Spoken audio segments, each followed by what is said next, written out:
Hi hello నమస్తే welcome to our channel mind media. నేను మీ తేజ మేచర్ల. పిల్లలకి సమ్మర్ హాలిడేస్ అనేవి అయిపోయాయి. ఇంకా పిల్లలు కూడా స్కూల్కి వెళ్ళాల్సిన సమయం ఆసన్నమైంది. అయితే మరి స్కూల్కి వెళ్ళేటప్పుడు పిల్లలు ఎలాంటి జాగ్రత్తలు తీసుకోవాలి, తల్లిదండ్రులు కూడా ఎలాంటి జాగ్రత్తలు తీసుకోవాలి, ఇలాంటి పూర్తి విషయాలు తెలియజేయడానికి మనతో పాటు స్టూడియోలో ఈరోజు ఉన్నారు హిమబిందు గారు. తను బిజీ లెర్నింగ్ నిర్వాహకులు. మరి తనతో మాట్లాడదాం, పూర్తి విషయాలు తెలుసుకుందాము, ఎలా ఉండాలి ఏంటి అని చెప్పేసి. హిమబిందు గారు నమస్తే అండి. నమస్తే అండి. ఎలా ఉన్నారు? చాలా బాగున్నానండి. సో ఎలా నడుస్తుంది మీ ఫస్ట్ థింగ్ మీ busy learning? Busy learning centre ఎలా ఉంటుందండి? పిల్లలతో కోలాహలంగా బిజీగా ఉంటుంది. So very happy. అండ్ ఈరోజు మైండ్ మీడియాలో ఒక ముఖ్యమైన అంశం, స్కూల్స్ స్టార్ట్ అయితే పిల్లలు మరియు తల్లిదండ్రులు తీసుకోవాల్సిన జాగ్రత్తల గురించి నన్ను ఇక్కడ పిలవటం అనేది చాలా సంతోషం. So thank you so much for inviting మీ తేజ గారు. సో హిమబిందు గారు, నేను బాగా గమనించింది ఏంటంటే మీ లెర్నింగ్ స్కూల్లో బేసికల్లీ పిల్లలకి చదువు ఒక్కటే ఉంటుంది అన్నది చాలా తప్పు. పిల్లలకి చదువుతో పాటు అన్నీ ఉండాలి, ఆర్ట్స్ ఉండాలి, కల్చర్ ఉండాలి, ట్రెడిషన్స్ ఉండాలి, అన్నీ ఉండాలి. అసలు మీకు ఆ థాట్ ఎలా వచ్చింది పిల్లలకి ఇవన్నీ మంచిగా ఇవ్వడం అనేది? సో విషయం ఏంటంటే, మేము స్టార్ట్ చేసినప్పుడు 6 యాక్టివిటీస్ అండి. ఒకటి ట్యూషన్స్, తర్వాత సంగీతం, ఆ తర్వాత భరతనాట్యం, ఆ తర్వాత what is that called karate క్లాసెస్తో స్టార్ట్ చేసాం. అది ఆఫ్లైన్లో 2019లో. సో కోవిడ్ రాకముందు ఇలా ఉండేది. అయితే ఒక్కొక్క పేరెంట్స్, సపోజ్ మా దగ్గర డే కేర్లో పిల్లల పేరెంట్స్ వచ్చేసి ట్యూషన్ అయిపోయిన తర్వాత కొంచెం టైం ఉంటుంది కదండి, మాకు వెస్ట్రన్ డాన్స్లో మా పిల్లల్ని జాయిన్ చేయండి. కొంతమంది సంగీతంలో అడిగేవాళ్ళు, ఇట్లా ఒక్కొక్క యాక్టివిటీని, ఫ్లూట్ అడిగేవాళ్ళు, పియానో అడిగేవాళ్ళు, లేదంటే భగవద్గీత శ్లోకాలు నేర్పించమని అడిగేవాళ్ళు. ఇలా పేరెంట్స్ అడగటం నుంచి మాలో ఒక్కొక్క యాక్టివిటీస్ అనేది యాడ్ అవుతూ వచ్చిందనమాట. ఓకే. సో ఇలా 2019లో వచ్చిన తర్వాత అన్ఫార్చునేట్లీ 2020లో కోవిడ్ రావడంతో మేము ఆల్రెడీ ఫీజెస్ మిడిల్లో ఉన్నాం. అంటే March 1 మేము ఫీజు తీసుకున్నాం, ఆ క్లాసెస్ కండక్ట్ చేస్తున్నాం. 28th లాక్డౌన్ వచ్చింది. ఆ 10 డేస్కి ఏదైతే మేము వాళ్ళకి ఆన్లైన్లో క్లాసెస్ ఇవ్వటం మొదలుపెట్టామన్నమాట. ఓకే. అలా ఆన్లైన్లో క్లాసెస్ ఇస్తూ ఉంటే, సో ఎక్కడో వేరే పేరెంట్స్, మేము ఇవన్నీ సోషల్ మీడియా వేదికగా పోస్ట్ చేస్తూ ఉంటే, యుఎస్లో ఉంటారు మా ఫ్రెండ్ వాళ్ళ మదర్, మా ఫ్రెండ్, తను చూసి వాళ్ళ పిల్లల కోసం ఒక యాక్టివిటీ అడిగారు అనమాట. ఓకే. ఆన్లైన్లో సంగీతం నేర్పిస్తారని. ఎస్ నేర్పిస్తాము అనేసి యాడ్ చేసాం. ఇట్లా ఎడ్యుకేషన్ మేము ఫస్ట్ స్టార్ట్ చేసిన, పేరెంట్స్ కోరిక మేరకు ఆన్లైన్లో కూడా మేము యాక్టివిటీస్ ఏదైతే భరతనాట్యం, సంగీతం, డ్రాయింగ్, ఆర్ట్స్ అండ్ క్రాఫ్ట్స్, ఇట్లా ప్రతి ఒక్కటి యాడ్ చేసుకోవడం రావడానికి మాత్రం పేరెంట్సేనండి ఫస్ట్ స్టెప్. నాకంటూ ప్రత్యేకమైన ఏమంటారు థింగ్ ఏమీ లేదు. వాళ్ళే నన్ను ఇనిషియేటివ్గా అడిగిన తర్వాత నేను ఆలోచన చేశాను అనమాట, ఇది నిజంగానే స్టార్ట్ చేస్తే మంచి విషయం కదా. సో పిల్లలకు కూడా సృజనాత్మకత పెరుగుతుంది, ఆలోచన విధానం పెరుగుతుంది. సో వాళ్ళు మొబైల్ ఫోన్స్కి దూరంగా ఉంటారు. తెలియని రీల్స్ కోసం లేదా ఎంటర్టైన్మెంట్ రీల్స్ కోసం ఆ పిచ్చి కంటెంట్ చూసే కన్నా ఆన్లైన్లో వాళ్ళకి ఉన్న స్క్రీన్ టైంలోనే కరెక్ట్ థింగ్ నేర్చుకుంటారు అని స్టార్ట్ చేయడం జరిగిందండి. అయితే సుమారు ఇందులో ఎంతమంది పిల్లలు జాయిన్ అయ్యి ఉంటారు అండ్ సక్సెస్ఫుల్గా రన్ అవుతున్న స్టోరీస్ ఏంటంటారు? 2020 నుంచి కౌంట్ చేసుకుంటే 2026 7 ఏళ్ళు. ఈ మైల్ స్టోన్ని, అంటే 8-7 సంవత్సరాలు ముగించుకోవడం అనేది చిన్న విషయం అయితే కాదు. మేము మొదలైంది 5 టీచర్స్తో. ఫస్ట్ నేను ఇనిషియేటివ్గా అనుకున్న తర్వాత one of my partner Shirisha, నేను తను కలిసి బిజీబీని స్టార్ట్ చేయడం జరిగింది. సో మాతో పాటు ఒక డ్రైవర్ గారు ఉండేవారు, రాజు అని. ఆ తర్వాత ఇందిరా గారు అని ఒక Bharatanatyam teacher, Nikhita, she's a main pillar of BGB teachers. So తను, మురళి గారు అని ఒక మ్యూజిక్ టీచర్తో ఉండేవాడు, అండ్ దివాకర్ అనే వెస్ట్రన్ డాన్స్. మొత్తం మీద ఒక 5-6 టీచర్స్తో స్టార్ట్ అయ్యాం. కట్ చేస్తే నౌ 60+ స్టాఫ్తో ఉన్నామండి. వావ్. సో ఈ 60+ స్టాఫ్తో ఉన్నాము అంటే 7 ఏళ్ళ మా ప్రస్థానం అనేది ఒక్క రోజుతో జరిగింది అయితే కాదు. ఈ బ్యాటిల్ అనేది ఒక్క రోజుతో స్టార్ట్ అయింది కూడా కాదు. యుద్ధాన్ని మేము చిన్నగానే స్టార్ట్ చేసాం. పిల్లలు మాకు ఫస్ట్ ఇనిషియేటివ్గా మా ప్రగతి నగర్లో ఉన్న పిల్లలే వచ్చేవాళ్ళు. ఇప్పుడు ఆల్మోస్ట్ మన కంట్రీ స్టార్ట్స్ విత్, మన వరల్డ్ స్టార్ట్స్ విత్ జపాన్ అనుకుంటే, జపాన్తో మొదలుపెట్టి అమెరికా వరకు తెలుగు ప్రజలు ఎక్కడెక్కడైతే ఉంటారో అక్కడక్కడ ఉన్న ప్రజలు తెలుగు వాళ్ళ పిల్లలు చాలా మంది వరకు బిజీలో ఉంటారు. అయితే 2020 నుంచి ఉన్న పిల్లల సంఖ్య చూసుకుంటే 20లో we are starts with 20 or 30 members. Okay. Now 300+ children learning in busy bee learning centre. మళ్ళీ కోర్స్ అయిపోయి వెళ్ళిపోయిన వాళ్ళు వేరే కోర్స్తో కంటిన్యూ అవుతున్న వాళ్ళు ఉన్నారు. సంగీతం అనే సముద్రాన్ని ఈదుతున్న వాళ్ళు ఉన్నారు. అప్పటి నుంచి నేర్చుకుంటూనే ఉన్నారు. సక్సెస్ రేట్ అనేది ఎలా కొలుస్తామని ఎవరైనా అడిగితే నేను ఇలా చెప్తాను, నన్ను వదిలి నా స్టూడెంట్స్ అయితే వెళ్ళిపోరండి. That was an big asset to me. So ఇందులో ఏజ్ లిమిట్ అనేది ఏమన్నా ఉందా అంటే చిన్న పిల్లల నుంచి పెద్దవాళ్ళ దాకా కూడా యాక్టివిటీని మీరు అడిగిన క్వశ్చన్ నాకు చాలా బాగా నచ్చింది. ప్రతి యాక్టివిటీని 4 years నుంచి పిల్లలు నేర్చుకుంటారండి. And end of the age మీరు అడిగారు కదా ఎంతవరకు ఏజ్ లిమిట్ అనేది, ఏజ్ అనేది డజంట్ మ్యాటర్ అండి. ఇప్పుడు నాకు చిన్నప్పుడు కరాటే నేర్చుకోవాలని కోరిక ఉండేది. సో నేను కొన్ని బెల్ట్ వరకే చేశాను, నేర్చుకోలేకపోయాను. బట్ ఆన్లైన్ వేదికగా చాలా మంది ఇలాంటి కోరికలు ఉన్న వాళ్ళు ఫిల్ఫిల్ చేసుకుంటున్నారు. భరతనాట్యం నేర్చుకుంటున్నారు, పియానో నేర్చుకుంటున్నారు, వైలిన్ నేర్చుకుంటున్నారు, అండ్ గిటార్ నేర్చుకుంటున్న పేరెంట్స్ ఉన్నారు. అండ్ ఇంకొకటి ఏంటి క్రాచెట్స్ నేర్చుకుంటున్నారు. 65 years అస్సాం నుంచి ఒక డాక్టర్ మా దగ్గర పియానో నేర్చుకునేవారు. సో ఎందుకు అంటే ఇట్ వాజ్ అని తనకి బాగా ప్రెషర్లో ఉన్నప్పుడు పియానో సంగీతం వింటే మైండ్ ఫ్రెష్ అవుతుంది అన్న ఫీలింగ్ కోసం. సో ఏజ్ అనేది డజంట్ మ్యాటర్, ఏజ్ లిమిట్ అనేది ఉండదండి. 4.5 సంవత్సరాల నుంచి ఏ ఏజ్ వాళ్ళైనా అనర్గళంగా ఇష్టంగా వచ్చి జాయిన్ అవ్వచ్చు మాత్రం. ఓకే. సో ఓవరాల్గా ఏంటంటే కొన్ని లైక్ ఎడ్యుకేషన్కి సంబంధించి మనం ఏం చదువుకోవాలన్నా online that's okay fine. But డాన్స్కి సంబంధించి ఇప్పుడు మీరు కరాటే అన్నారు అండ్ తర్వాత ఫ్లూట్, పియానో సంథింగ్ ఇలా కొన్ని ఇన్స్ట్రుమెంట్స్ అంటున్నారు కదా, ఆన్లైన్లో ఎలా నేర్చుకోగలుగుతారు ఇవన్నీ? ఓకే. సో ఫస్ట్ క్వశ్చన్ ఏంటంటే ఆన్లైన్లో ఎలా నేర్చుకుంటారు అని. సో పియానో స్టూడెంట్ దగ్గర పియానో ఉంటుంది, టీచర్ దగ్గర పియానో ఉంటుందండి. సో ఒక కెమెరా వచ్చేసి టీచర్ దగ్గర స్క్రీన్కి ఏదైతే పియానోకి షో అవుతూ ఉంటుంది, మరొకటి ల్యాప్టాప్లో వాళ్ళు జాయిన్ అవుతారు. Okay. So teacher face interact అవుతూ ఉంటుంది. లైవ్ క్లాసెస్ అవుతాయండి. ఎక్కడా కూడా రికార్డెడ్ క్లాసెస్ అనేవి మేము ప్రొవైడ్ చేయం. ఇది ఏ ఇన్స్ట్రుమెంట్ అయినా same, piano, veena, violin, guitar and flute. So Tirupati నుంచి ఫ్లూట్ సార్ ఉన్నారు, పియానో వచ్చేసి హీ వాజ్ ఇన్ ఢిల్లీ నుంచి ఉన్నారు అండ్ హైదరాబాద్ నుంచి ఉన్నారు. ఇప్పుడు నాకు కన్నడ స్టూడెంట్స్ యుఎస్లో ఉంటారు, వాళ్ళు కనెక్ట్ అయితే నాకు కన్నడ నుంచి ట్యూటర్ ఉంటారు. సో ఎవరైనా సరే ట్యూటర్ దగ్గర ఏ ఇన్స్ట్రుమెంట్ అయితే ఉంటుందో స్టూడెంట్ దగ్గర కూడా ఇన్స్ట్రుమెంట్ ఉంటే ఇన్స్ట్రుమెంట్ని మేము ఈజీగా టీచ్ చేస్తాం. పెయింటింగ్స్ కూడా సేమ్, ఏమేమి ఐటమ్స్ కావాలి అనేది ఆఫ్టర్ ద డెమో క్లాస్ తర్వాత మేము వాళ్ళకి రిక్వైర్మెంట్ చెప్తాం అనమాట. క్రాచెట్ అయినా అంతే, యోగా మ్యాట్ ఉంటే సరిపోతుందండి. మ్యాట్ లేకపోయినా మంచి మందపాటి క్లాత్ వేసుకొని కూడా జాయిన్ అవ్వచ్చు. సో ఏదైనా నేర్చుకోవాలని తపన ఉంటే 100% నేను సక్సెస్ అవుతారా అంటే మేబీ 100% అవ్వలేకపోవచ్చు అండి. కానీ సక్సెస్కి ప్రతిరోజు నేను బ్యాటిల్ చేస్తూనే ఉంటాను, యుద్ధం. నేను సక్సెస్ అయ్యే వరకు పోరాడుతూనే ఉంటాను.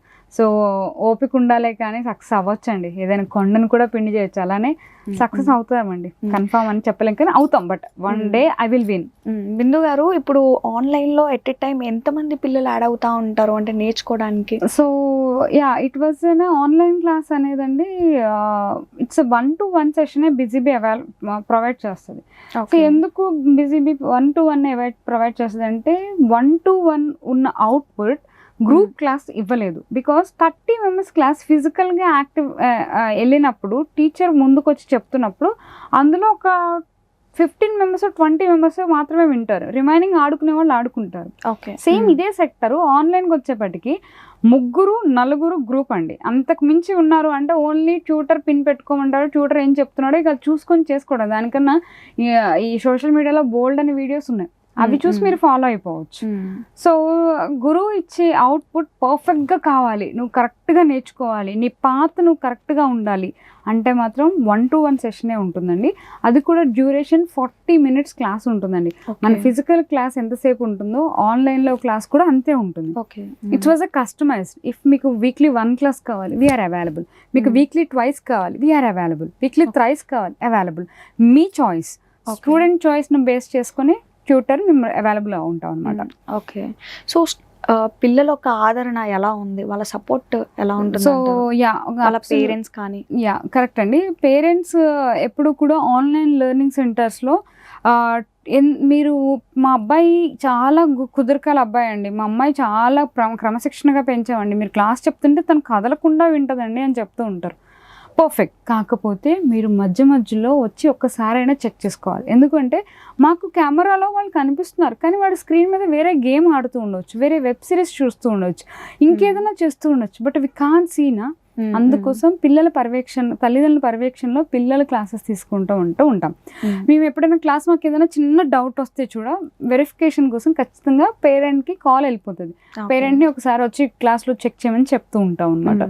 సో ఇలా అలర్ట్ ఉండటం వల్ల అవుట్పుట్ అనేది మేము పర్ఫెక్ట్గా ఇవ్వగలగడానికి మాదొక ఎగ్జాంపుల్ అని చెప్పొచ్చు. ఓకే, ఒక్క మాటలో మీ బిజీబీ లెర్నింగ్ సెంటర్ గురించి చెప్పాలి అండ్ మీ దాంట్లోనే ప్రత్యేకంగా జాయిన్ అవ్వాలి అంటే ఏం చెప్తారు?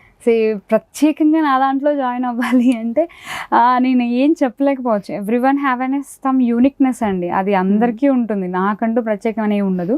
And all activities at one place అండి. నీకు నేర్చుకోవాలని తపన ఉంటే మాత్రం busy bee is the best choice. And faculty is in too friendly nature. And Telugu, Tamil, Kannada, English, Hindi 5 లాంగ్వేజ్లో మా దగ్గర ట్యూటర్స్ అవైలబుల్గా ఉంటారు. అండ్ సెకండ్ పార్ట్ మీరు అడిగారు కదా ఎందుకు బిజీబీనే చూస్ చేసుకోవాలి అని.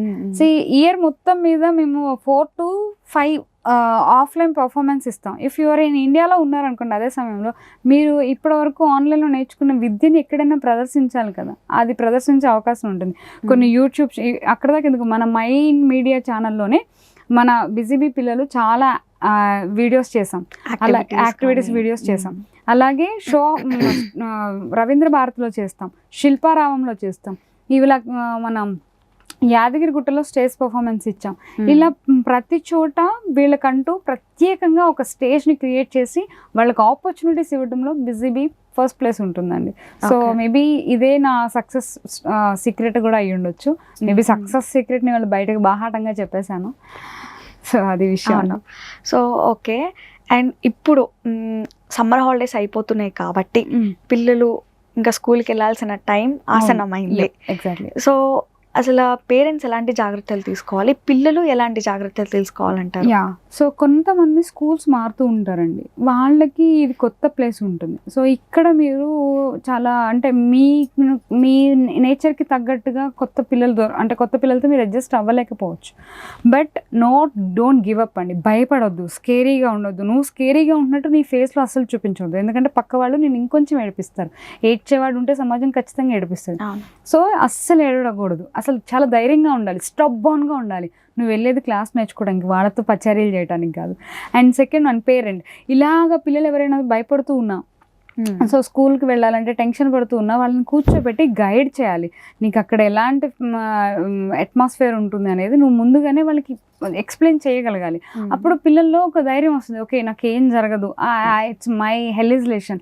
సో ఈ హెలిజ్లేషన్ దాటి నేను మూవ్ ఆన్ అయితే మాత్రం ఖచ్చితంగా నేను సక్సెస్ అవుతాను, నేను ఇక్కడ సర్వైవ్ అవ్వగలను, నాకు ఇక్కడ మంచి ఫ్రెండ్స్ దొరుకుతారు, నేను ఓల్డ్ స్కూల్లో ఉన్నట్టుగా ఇక్కడ హ్యాపీగా ఉండగలుగుతాను అని ఒక మోటివ్ తనలో క్రియేట్ అవుతుంది. అండ్ స్కూల్కి వెళ్ళే బ్యాగ్ అండి కంపల్సరీ ఒక బండగా ఉంటుంది, చాలా కేజెస్ బరువులో ఉంటుంది. బట్ క్లాస్కి ఏమేమి బుక్స్ కావాలి అనేది నువ్వు టైం టేబుల్ని చెక్ చేసుకోండి. కొంతమంది పేరెంట్స్ ఉంటారండి, వీళ్ళు మెయిన్ బాక్సెస్ ఇంట్లో ఉంటే వాడు ఒక్క ముద్ద తినడో తెలియదు, కానీ స్కూల్కి బాక్స్లు 5-6 వస్తాయండి. వీడు వచ్చేది తినడానికా లేకపోతే ఎందుకు అర్థం కాదు. బాక్స్ ఒకవేళ కంప్లీట్ చేయకపోతే మా అబ్బాయి బాక్స్ ఎందుకు కంప్లీట్ చేయలేదు అని అడుగుతారు. కొంతమంది పిల్లలు వెళ్ళే దారిలో బస్సు వెనక విసిరేస్తూ ఉంటారు. సో ఇలాంటి కేసెస్ వస్తూ ఉంటాయి. సో ఫస్ట్ ఇనిషియేటివ్లో పేరెంట్స్ తెలుసుకోవాల్సిన విషయం ఏంటంటే క్వాంటిటీ ఆఫ్ ఫుడ్ని తగ్గించండి అండ్ క్వాలిటీ ఆఫ్ ద ఫుడ్ని పెంచండి. అండ్ లైక్ ఆకలి తక్కువగా ఉండేలాగా చూసుకోండి. డ్రై ఫ్రూట్స్, నట్స్, వాడికి ఏదైతే ఇష్టం ఉంటుందో జంక్ ఫుడ్స్ని అవాయిడ్ చేయండి, ఫ్రూట్స్ని ఎక్కువగా ఇవ్వండి. ఇలా వాళ్ళకి ఇస్తే కనుక చాలా మంచిది. బాక్సెస్ సైజ్ మాత్రం ఇంత పంపించకండి, వాడు అసలు తినడు, వాడు ఎంత తింటాడు అనేది మీకు తెలుసు, కానీ ఆ టీచర్ భయంతో పెడుతుందిలే అనేసి పంపించకండి. ఇక్కడ మేట్స్, టీచర్స్ మీరు ఇంట్లో ఇద్దరు పిల్లలకి ఒక్క మదర్ ఒక్క ఫాదరే, అక్కడ 30-40 మంది పిల్లలకి ఒక టీచర్ ఒక మేడ్. సో ప్లీజ్ ఇలాంటి పాయింట్స్ మాత్రం మీరు గుర్తుపెట్టుకొని పిల్లల్ని స్కూల్కి పంపించేటప్పుడు చూసుకోండి.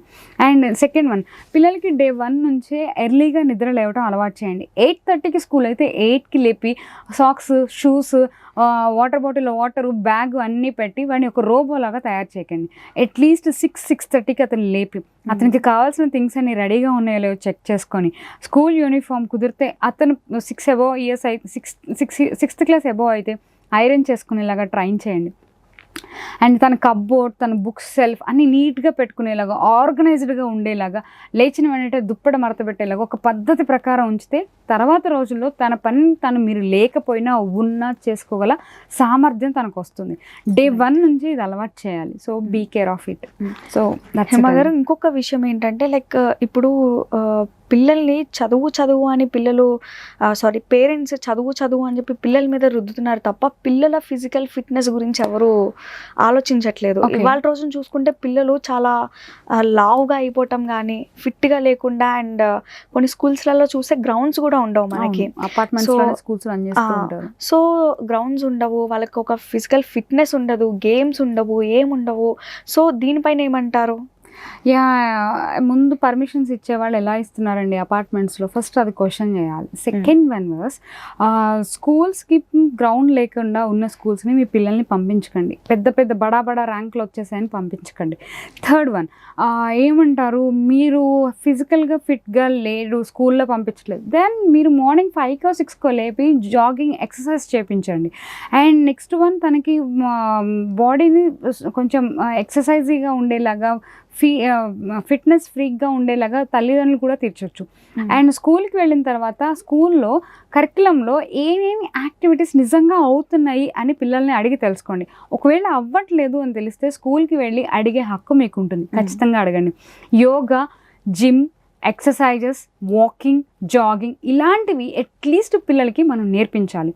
ఇవన్నీ కాకపోయినా వీక్లీ 2 or 3 స్విమ్మింగ్స్కి తీసుకువెళ్ళండి. పర్యవేక్షణలో స్విమ్మింగ్స్ చేయించడం వల్ల కూడా వాళ్ళ బాడీ అనేది ఫిట్గా తయారవుతుంది. లేదు అంటే 10 yearsకే పిల్లలు మెచ్యూర్ అవుతున్నారు, 10 yearsకే మీసాలు గడ్డాలు వస్తున్నాయి అంటే ఖచ్చితంగా మనం తినే ఫుడ్ క్వాలిటీ లేదు. It's not hygiene. ఒక మొక్క ఎదగడానికి మనం ముందు వేస్తాం, ఆ మొక్క నుంచి వచ్చే ఫ్రూట్ ఎవరు తింటున్నారు? మనమే తింటున్నాం. దెన్ ఎక్కడ పోతుంది అది మన రూపంలో మళ్ళీ మన పొట్టలోకి వస్తుంది, పిల్లలు అలా పెరుగుతున్నారు. సో ఇవన్నిటికీ కారణం కూడా మనము బాడీని హెల్దీగా ఉంచుకోవట్లేదు కాబట్టే జరుగుతుంది. సో హెల్దీగా ఫిట్గా ఉంటే ఖచ్చితంగా అన్నీ సాధ్యమవుతాయి. మందబుద్ధి కూడా రాదు.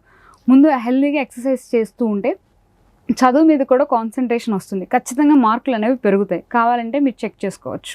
లాస్ట్గా ఒక మాట అండి, పిల్లలకి చదువుతో పాటు వాళ్ళలో ఉన్న సృజనాత్మకత మాత్రం దయచేసి కీల్ చేయొద్దు. చదువు అని ఫోకస్ చేయొద్దు. If he wants to study some what, అంటే ఒక 40 మార్కులు 50 మార్కులే తెచ్చుకోగలడు, అతను క్రికెట్లో రాణించగలడేమో. సో తనకి ఏదైతే ఇంట్రెస్ట్, క్రికెట్ అంటే ఇంట్రెస్ట్, వేరే యాక్టివిటీస్ ఇంట్రెస్ట్, అతన్ని వాటిలో ప్రోత్సహించండి. చదువుతో పాటు సైమల్టేనియస్గా చదువు అనేది కావాలి, కానీ చదువే ప్రపంచం కాదు. లేదు చదివే ప్రపంచంగా ఉన్నాడు, మా వాడు ఎక్సర్సైజ్ ఇలాంటివి చేయట్లేదు, ఓకే, వాటికి కొంచెం టైం ఇవ్వండి. సెల్ ఫోన్ని టైం తగ్గించండి, స్క్రీన్ టైం తగ్గిస్తే everything will settle. So I hope every parent deserve this interview అండి. Thank you so much. మీకు కనుక నిజంగా చాలా ముఖ్యమైన అంశాలను మేమైతే అందించానని అనుకుంటున్నాను. థ్యాంక్ యూ సో మచ్ అండి మైండ్ మీడియా నాకు ఇంత గొప్ప అవకాశం ఇచ్చి ఇక్కడ పిలిచినందుకు. మీకు కూడా thank you so much. And 7th anniversary busy bee learning centre జరుపుకుంటుంది. సో ఈ యానివర్సరీ సందర్భంగా మేము ఒక చిన్న విషయాన్ని మీతో పంచుకోవాలనుకుంటున్నానండి. మొక్కై వంగందే మానై వంగదండి ఏది కూడా. సో మొక్క దశలో ఉన్నప్పుడే పిల్లలు స్టబ్బాన్గా ఉన్నారా, మన మీద అరుస్తున్నారా, తల్లి మీద ఈజీగా అరవటం లాంటివి చేస్తున్నారా అనే విషయాలు తల్లిదండ్రులు ఇద్దరు తెలుసుకోవాలి. దానివల్ల మీకు వాడిలో ఏ మార్పులు తేవాలి, ఆ పాపలో బాబులో ఎలాంటి మార్పులు తెస్తే వాడు రేపటి మంచి పౌరుడుగా మారుతున్నాడు అనేది తెలుస్తుంది. చాలా మంచి మాటలు చెప్పారు అండ్ ప్రేక్షకుల కోసం. అండ్ చూసారు కదా మీరు కూడా మీ పిల్లలకి ఎలాంటి జాగ్రత్తలు తీసుకోవాలి, మీరు ఎలాంటి జాగ్రత్తలు తీసుకోవాలి అని చెప్పేసి. అండ్ మోర్ ఓవర్ ఏంటంటే మీ పిల్లలకి ఎడ్యుకేషన్తో పాటు ఇంకా వేరే యాక్టివిటీస్ ఏమైనా చేయించాలన్నా ఆర్ఎల్స్ లేకపోతే వాళ్ళకి ఏ రంగంలో ఇష్టం ఉంటే ఆ రంగంలో పంపించండి. వాళ్ళని కూడా కొంచెం మీరు మోటివేట్ చేయండి. అండ్ చూస్తున్నారు కదా, హేమ గారు ఆల్రెడీ మనకి బిజీబీ లెర్నింగ్ సెంటర్ని రన్ చేస్తున్నారు. సో మీ పిల్లల్ని అక్కడికి పంపించండి, మంచిగా వాళ్ళు కూడా హ్యాపీగా కొన్ని ఆర్ట్స్ అని కానీ లేకపోతే వాళ్ళకి నచ్చినవి నేర్చుకుంటూ ఉంటారు. వాళ్ళ భవిష్యత్తు కూడా మంచిగా ఉంటుంది. And thank you so much అండి హేమ గారు. So thank you so much అండి, మాకు ఇంత అవకాశాన్ని ఇచ్చినందుకు. So have a good day. Bye bye. Thanks అండి. Thank you. Mind Media, the voice of India.